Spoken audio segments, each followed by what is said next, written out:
નમસ્કાર મિત્રો, હું મોહન ગઢવી ગુજરાતી દુનિયા યુટ્યુબ ચેનલમાં ફરી એકવાર આપ સૌ મિત્રોનો હાર્દિક સ્વાગત કરું છું. મિત્રો, ભવિષ્ય મલિકા પુરાણ એક એવી રહસ્યમયી પુસ્તક છે જે આજથી લગભગ 600 વર્ષ પહેલાં લખવામાં આવી હતી. આ કિતાબે મિત્રો દુનિયાને ઘણી મોટી ઘટનાઓ વિશે પહેલાં જ મોટી ચેતવણીઓ આપી દીધી હતી. આ પુસ્તકમાં 2020માં આવેલી કોરોના વાયરસની ભયંકર મહામારી, 1 જાન્યુઆરી 2024ના રોજ જાપાનમાં આવેલા ભૂકંપ અને આવનારા ત્રીજા વિશ્વયુદ્ધની વાત પણ ભવિષ્ય મલિકા પુસ્તકમાં કહેવામાં આવી છે.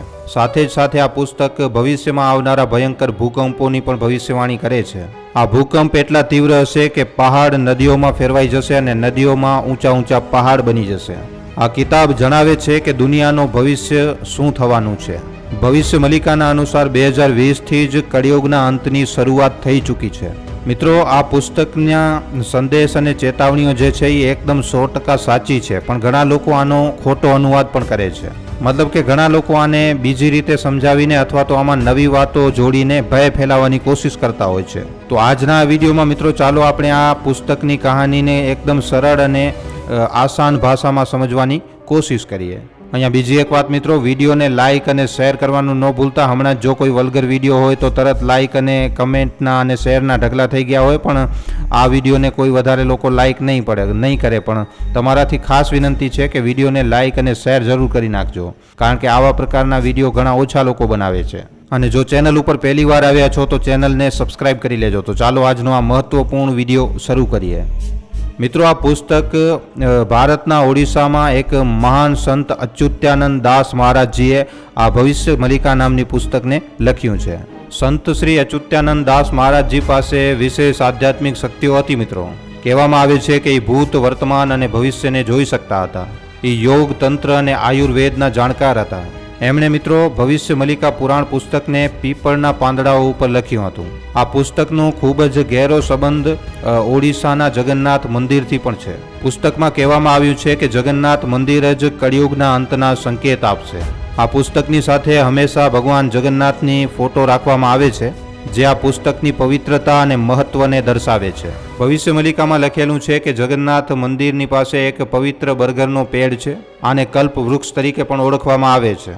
આ ઝાડને ભગવાનનો પ્રતીક પણ માનવામાં આવે છે મિત્રો. અને ભવિષ્ય મલિકા પુસ્તક કહે છે કે જો કોઈ કારણથી આ ઝાડ પડી ગયો અથવા તો ઉખડી ગયો તો આ કળિયુગના અંતનો સૌથી પહેલો સંકેત હશે. આના પછી દુનિયામાં એક એવી મહામારી આવશે જેનાથી લાખો કરોડો લોકો મરશે. હેરાનીની વાત છે મિત્રો કે એપ્રિલ 2019માં ઓડિશામાં ફેની નામનો ભયંકર તૂફાન આવ્યો, વાવાઝોડો આવ્યો. આ તૂફાને મિત્રો 600 વર્ષ જૂના એ બરગદના ઝાડને ઉખાડી ફેંક્યું, જે 600 વર્ષો સુધી સુરક્ષિત હતો એકદમ.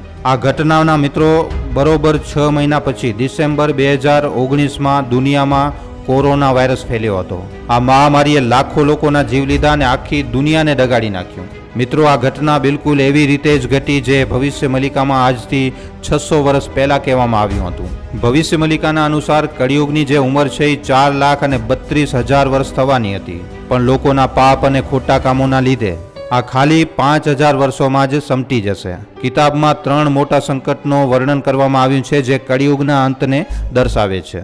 જગન્નાથ મંદિરના ઝંડામાં આગ લાગવું.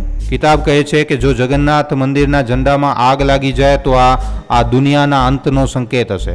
600 વર્ષો સુધી મિત્રો આ વસ્તુ ક્યારે પણ ન ઘટી, પણ 26 માર્ચ 2020ના રોજ જગન્નાથ મંદિરના ઝંડામાં આગ લાગી ગઈ. જ્યારે એક દીવો ઝંડાની બાજુમાં લઈ જવામાં આવ્યો ત્યારે એમાં આગ લાગી ગઈ. આ એકદમ ચોંકાવનારી ઘટના હતી, કારણ કે 600 વર્ષોમાં ક્યારે પણ આ ઘટના નહોતી ઘટી.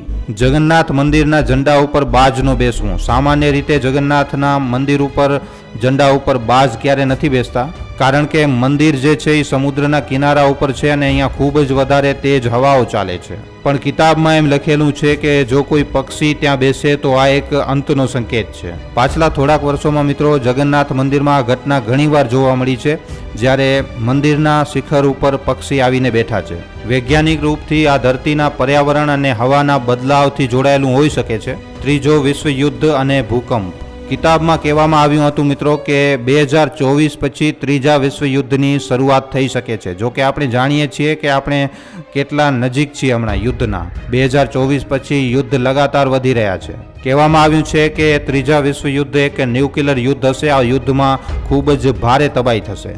ઘણા બધા દેશો ભારત ઉપર હુમલો કરશે પણ ભારત જીતી જશે. સાથે જ સાથે સૂર્યમાંથી આવનારો એક તીવ્ર તુફાન ધરતીના સેટેલાઇટ અને ઇન્ટરનેટને પૂરી રીતે ઠપ કરી નાખશે અને આના લીધે મિત્રો આખી દુનિયામાં અંધકાર છવાઈ જશે.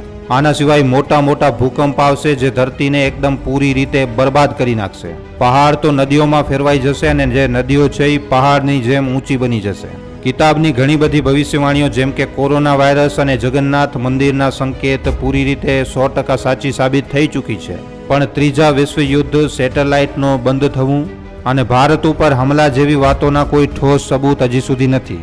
ઘણા લોકો એમ માને છે કે આ જે બધી વાતો છે એ પછી કિતાબની અંદર જોડવામાં આવી છે, કારણ કે 600 વર્ષ પહેલાં સેટેલાઇટ જેવી વસ્તુઓનો કોઈ નામો નિશાન નહોતો. તે સમયે દેશોના નામ અને સીમાઓ પણ એકદમ અલગ હતી અને એટલા માટે આ જે વાતો છે એ હજી પણ વિવાદિત વાતો છે. પણ મિત્રો એ વાત તો એકદમ પાકી છે કે સંત અચ્યુતાનંદ દાસ મહારાજજીએ લખ્યું હતું કે 2020 પછી કળિયુગનો અંત ચાલુ થઈ જશે. કિતાબમાં 3 મોટા ભૂકંપોની ભવિષ્યવાણી કરવામાં આવી છે જે ધરતીને પૂરી રીતે બદલી નાખશે.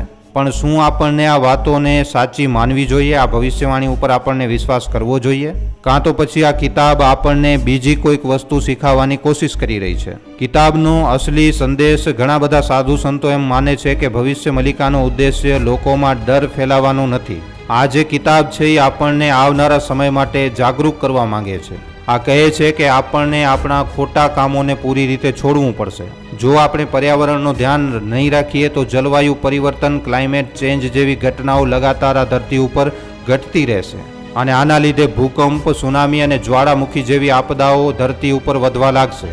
ક્લાઇમેટ ચેન્જના લીધે બરફ ઓગળી રહી છે, સમુદ્રનું જળસ્તર લગાતાર વધી રહ્યો છે અને ધરતીની અંદર ભૂકંપીય ગતિવિધિઓ પણ મોટા પાયે હવે વધી રહી છે. જો આપણે પ્રકૃતિને સંતુલિત રાખીએ અને એના ઉપર અતિ ન કરીએ તો આ પ્રકારની આપદાઓને મિત્રો અમુક હદે રોકી તો શકાય જ છે. કિતાબ એમ પણ કહે છે કે વિષ્ણુ ભગવાનનો કલ્કી અવતાર હજી ઘણા લાંબા સમય પછી આવશે. 2025ના હિસાબે મિત્રો જ્યારે ગંગા, જમના અને સરસ્વતી નદીઓ પૂરી રીતે સૂકી જશે ત્યારે આ ધરતી ઉપર કલ્કી અવતાર આવશે અને પછી કળિયુગનો અંત થશે. હમણાં સરસ્વતી નદી લગભગ સૂકી ચૂકી છે. યમુનાની હાલત કેવી છે આપણે બધા જાણીએ છીએ, પણ ગંગા નદી હજી પણ પૂરી તાકાત સાથે વહી રહી છે અને એટલા માટે જ મિત્રો હજી દુનિયાના ખતમ થવાનો ડર તો નથી. 2024ના પછી મિત્રો આ જે કિતાબ છે એ ખૂબ જ વધારે ચર્ચામાં આવી છે. લોકો આની ભવિષ્યવાણીઓને સાંભળીને ડરી રહ્યા છે અને વિચારી રહ્યા છે કે દુનિયા જલ્દી જ હવે ખતમ થવાની છે. પણ મિત્રો આપણને ગભરાવાની જરૂર નથી. આપણે આ ભવિષ્યવાણીઓના ઊંડા રહેલા મતલબને સમજવું પડશે. આ પુસ્તક આપણને શીખવાડે છે કે આપણે સાચા રસ્તા ઉપર ચાલવું જોઈએ. સાચું બોલવું, પ્રેમ, દયા અને ક્ષમા જેવા ગુણને આપણે અપનાવવું જોઈએ. આ જે ભવિષ્ય મલિકા નામની પુસ્તક છે એ મિત્રો કોઈને ડરાવવા માટે નહીં પણ જાગૃત કરવા માટે લખવામાં આવી છે. સંત અચ્યુતાનંદ દાસ મહારાજજી વિચારી રહ્યા હતા કે લોકો પાપ અને હિંસાને મૂકી દે, કારણ કે હિંસા અને પર્યાવરણનું નુકસાન દુનિયાને નષ્ટ કરી શકે છે. સંત અચ્યુતાનંદ દાસ મહારાજજીએ ના તો ખાલી ભવિષ્ય મલિકા પુસ્તક લખી પણ દુનિયાના ઘણા બધા ક્ષેત્રોમાં લોકોને ઘણું બધું શીખવાડ્યું. એમનો સૌથી મોટો સંદેશ હતો ભગવાનના વિષયમાં. એ કહેતા હતા કે દુનિયાની સૌથી મોટી શક્તિ શૂન્ય છે.